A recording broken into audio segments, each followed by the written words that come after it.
Excuse me. What in the world are you thinking?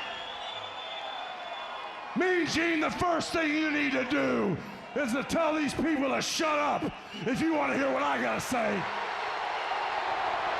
What up, y'all? It's KMB, the Sexy Ninja, in the place to be for a Paper Saber universe. And this is the New World Podcast, brother. Sorry, last night was rough. Rough night at work. Rough night at everything. And what do we do? We crack a cold one. Yeah. Toast to all you caffeine warriors out there. Let me just take a sip for y'all. Okay. Ooh. Let's talk about NXT. July 18, 2023. Vic Joseph, Booker T on commentary. I gotta tell you, man, the crowd sucks. Just straight up. I just don't. The only part of that crowd that's, loud at certain points is the Chase U crowd. God bless them, because when we start getting chants and whatnot, I'm looking at the crowd on the other side. I'm like, man, guys, do something. We kicked the show off with Carmelo Hayes coming out. Him and Trick Williams. Big loss to the Judgment Day last week. And, Carmelo's Trick's trying to hype him up. Hey, man, And he's like, yo, man, we missed and we lost. And it's true. Now Balor has 2 pins over Carmelo. But he is excited to face Ilya Dragunov at the Great American Bash. And Ilya Dragunov comes out. And he was kind of in that match too. A little bit of miscommunication. Not even miscommunication. He just stuck his nose in Carmelo Hayes' business. And he says the only reason why he did that is because Damian Priest had the Money in the Bank briefcase and everything like that. So his reasoning to help but not help was to make sure that Damian Priest didn't win the championship, because he wants to face Carmelo Hayes at the Great American Bash. Okay. Big match feel, right? Yes. Carmelo Hayes versus Ilya Dragunov at the Great American Bash. But this promo between these two took a little too long, in my opinion. It was just a little too long. And there was moments where I'm like, all right, we can end it here. Cut the music. Oh, no, they're still talking? Okay, that was a good last line. Cut the music all the way down to, it's all of, what does Hayes says, it's all going to be about champagne for me. And just for you, it's pain. And I was like, wait. I was like, no, that's stupid. You had a great end to the promo line a couple lines back. What? I'm all about champagne and you're just going to get the pain? Oh, God. I was like, ugh. That just went way too long. It was a little painful, just to be honest, man. First match of the night, Los Lotharios versus Nathan Frazer, Dragon Lee. And Leon and Feroz are outside the ring because their honor must be defended, because Los Lotharios, they were trying to be sexy for these ladies. And, Nathan Frazer and Dragon Lee came to the rescue and said, hey, match next week, you bastards. Nathan Frazer, Dragon Lee for the win. This was a great tag match. This match was really fun, really fast paced. Kept me guessing ooh, who's gonna win? But Nathan Frazer, Dragon Lee for the win. And at the end, the two with Los Lotharios, they got into a little bit of argument, and one pushed the other. And I'm like, oh, it's a split coming? Are we gonna be done with this team? Because we really haven't done anything until this. Baron Corbin package, he's in the swamps. He meets himself in the middle with wearing a hoodie, being all grim-like and everything like that.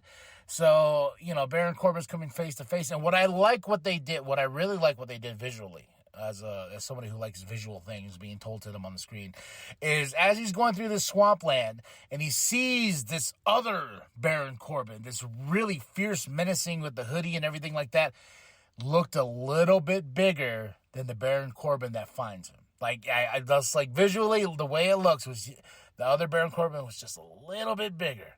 And I was like, ooh, I like that story. I like this storytelling. I really, really do. We had Gigi Dolan versus Kiana James. It was okay. Kiana James for the win. Axiom and Scripps versus Bronco Nima and Lucien Price.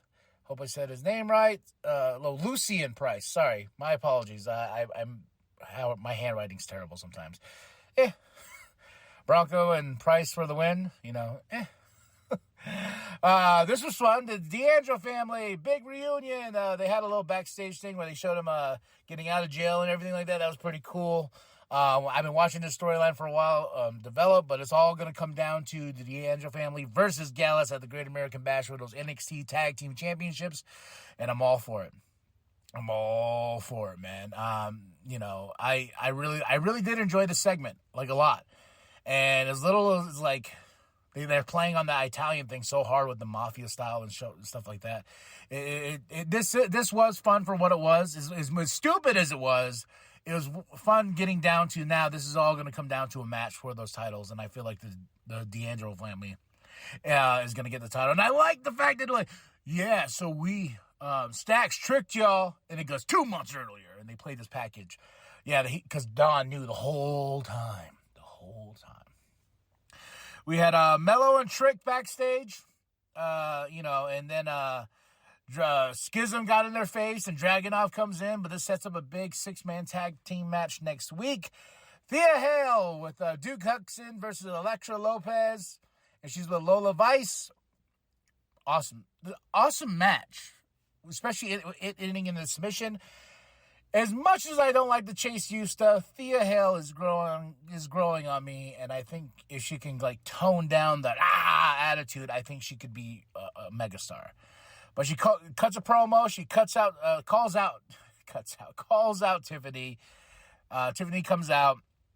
She accepts the match at the Great American Bash, but Thea takes it up a notch. She says it's going to be a submission match. And I was like, ooh, okay.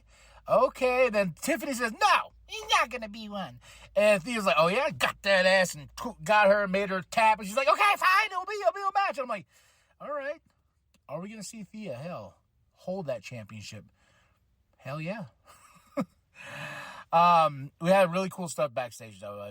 Judgment Day, D'Angelo family comes by, and he's like, hey, I ran to so-and-so in the yard. And Dom's like, oh, yeah, I know. Oh, yeah. It was a really cool interaction. Eddie Thorpe versus Oro. Oro for the win. He was with Metaphor, move on. Roxanne and Blair Davenport interview got real, and Blair Davenport hurt Roxanne Perez's feelings. That's the way I felt. Roxanne Perez couldn't, I feel like she's lost her momentum.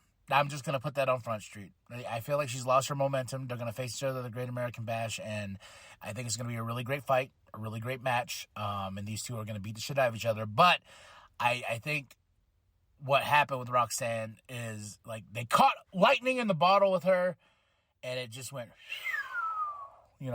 just away quick. And that's just what happens in the wrestling business, man. You can have it, but you need to capitalize on it, And with Roxanne, they had something like Cora Jade. They had something, but now it's all down to Thea Hale. And Tiffany Stratton's reign as champ is at best. People bitch about Asuka's run, but I'm like, Asuka's run's a little bit more entertaining than Tiffany Stratton's run has been, because no one stepped up to the plate until, Thea Hale's like, I want one more shot at that title, and it's going to be at the Great American Bash in a week from this Sunday. So, it's NXT though is the place where we need to be doing this, where we need to be like, okay, do we bet this, or do we bet on this? Do we do this? Do we do this? Do we do that? It's a developmental show, and sometimes I need to let that go in my brain because, I'm holding it to such a high standard of WWE and AEW and stuff like that. But I also got to realize that this is all about developing stories and seeing who's going to be the next big star and whatnot, who's going to go off into the main roster. And this interview between Roxanne and Blair just showed me, man, Roxanne, I'm going for Blair to kick your ass, just to be honest. Now, the meats and potatoes of this show, the North American Championship is on the line. Wes Lee versus Dominic Mysterio. There was a great segment earlier where Wes is in the back. He's, getting ready. Then Ali comes in and is like, hey, man, I want to face you at the Great American Bash. I don't want to face Dom. And Ali's like, yo, what the fuck does that mean? I'm going to beat Dom. Don't worry. And he's like, I don't know, man. He's like, it's Dirty Dom, you know. He's got the Judgment Day. And he's like, well, I got this. No, he did not. Because Dirty Dom is our North American champion. Yeah. With the help of the Judgment Day, of course, Damien comes in, he misses, and then Mommy hits Wesley with the title, and he just got knocked the fuck out. And Dom got the pin, and Dom is the champion. But I'm excited about this just because that ending shot, you got Damian Priest holding the Money in the Bank. You got Dom, you know, with his championship. You got Rhea with her championship, and potentially Balor might beat Seth Rollins at SummerSlam, and he might hold the championship. I was like, oh, this is such a great image of these three. I mean, not three, of these four, all of them looking like champs and stuff like that, and holding championship titles and holding Money in the Bank and stuff like that, and potentially, hopefully, Finn soon too, because that makes this stable very dominant, like very, very dominant. But the thing I was thinking about, I was like, didn't Solo beat Carmelo Hayes for this championship? Then he went back to the main roster, and then Shawn Michaels and them came back like, hey, we know you won that title, like, basically fair and square, but it's not a main roster title, so we got to take it back to NXT. And I'm like, I'm wondering if they're going to try to do the same thing with Dom, and Judgment Day is going to keep stepping in and be like, no, that's our championship now, so fuck off. Because they did the same thing to Solo. When Solo won, I was like, oh, shit, you know, he's got a championship now around his waist. We got the tag team championships for the Usos, and Roman's holding the title. You know, I was like, that's pure awesomeness. And then all of a sudden, Shawn Michaels shows up like, hey, I need that back. And he's like, what? He's like, I need that back. So, you know. So I'm wondering if the same thing's going to happen to Dom, but they're going to hold it down and be like, no, that's ours. Not yours. It's ours. So overall, fun show. I give this show about a 3 out of 5. You know, I got to say, match of the night was Los Lotharios versus Nathan Frazier and Dragon Lee. Second to that, Thea Hill versus Elektra Lopez, because it was fun, quick, and it showed me that Thea has a little bit of bite. And the main event was fun just because of the shock value of it, of being like, oh, shit, Dom won the championship. You know, that there was seeing the crowd being like, oh, fuck. It's like, yeah, that's right, Dirty Dom. Bitches.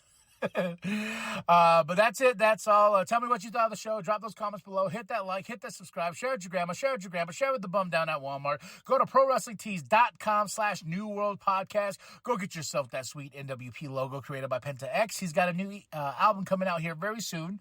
It's going to be a banger. You should go show your love and support on Spotify and everything like that. And all right, y'all. I'm KB the Sexy Ninja. And as always, the New World Podcast is for life. Brother.